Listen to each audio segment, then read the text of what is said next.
To begin, start with a slip knot. Over here I have already made my slip knot. Place it on the 12th stitch. Take the working yarn towards the outside of the loom. Insert the crochet hook through the slip knot. Grab the working yarn. Pass it through.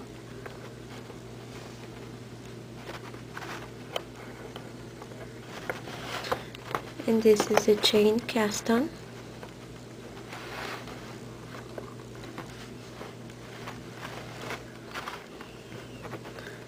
Continue like this until you have casted on the 12 stitches.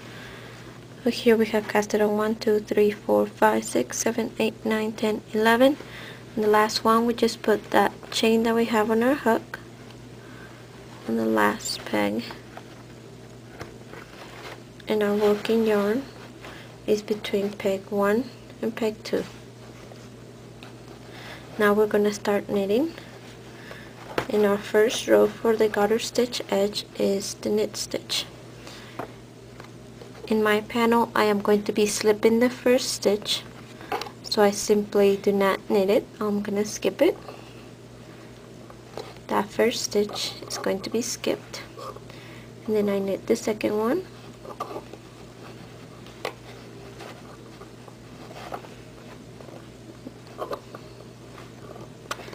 Third one, and I continue down the row knitting all the stitches.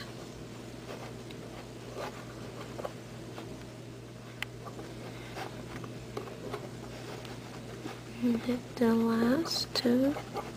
1, 2. This is our yarn telling. Now we take the working yarn towards the back, towards the center of the loom. Bring it to the front,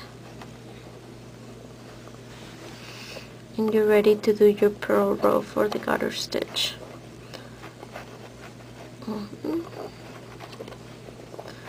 Continue purling down the row in this manner.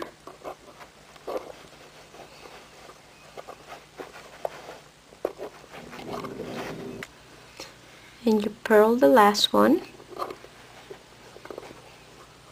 Now instead of bringing the yarn towards the back, just simply take the stitch off and bring the yarn between the first peg and the second peg.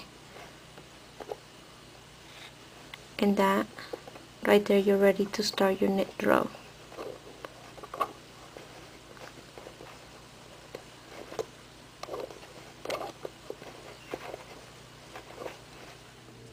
The next row calls for purling the first 3, but since we're slipping the first one, we are only going to purl the next 2. There's 1, 2. Then we are going to knit the in-between stitches. By maintaining that garter stitch edging, we will be preventing the curling of the item. In this example, I have decided to do the first and last 3 stitches. However, you can do as little as 2 or as many as you would like. It's just a matter of preference. Just remember to prevent the item from curling. Do a garter stitch edging and your item won't curl. Over here we're back to the last 3 stitches and we're gonna purl them.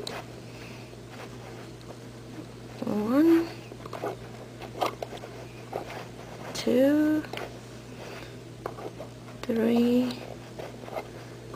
Just take it off and bring the yarn between the first and second peg, ready to begin our knit row. And the next row you just knit it, and you repeat these 2 rows for the rest of your item. And at the end, repeat the first 5 rows of the garter stitch, so your item doesn't curl at the beginning and cast and bind off edge.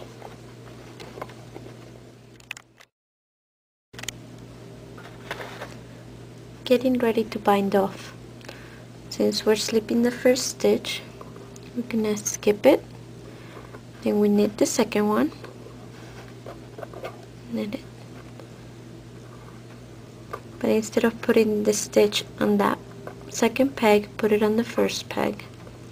Now you have 2 stitches on the first peg, knit 1 over 1, thus binding off the first stitch. Move that loop over to the empty peg, knit the next peg, put it on the first one, knit over, binding off that second stitch, move it over, knit 1,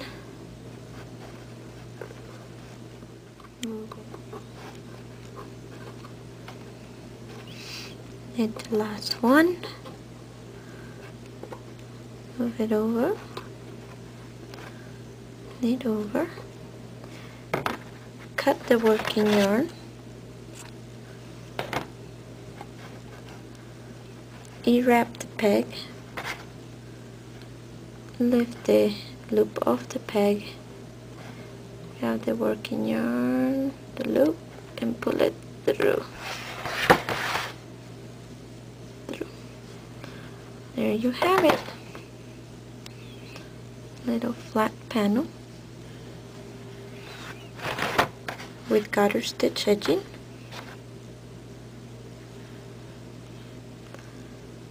See the bind off is right there. It resembles a crochet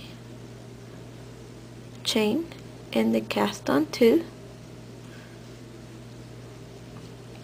So if you're making a long scarf, all you need to remember is make a garter stitch edging at the beginning and at the end, and also keep a garter stitch edge on both sides to prevent it from curling in. And that is creating a flat panel.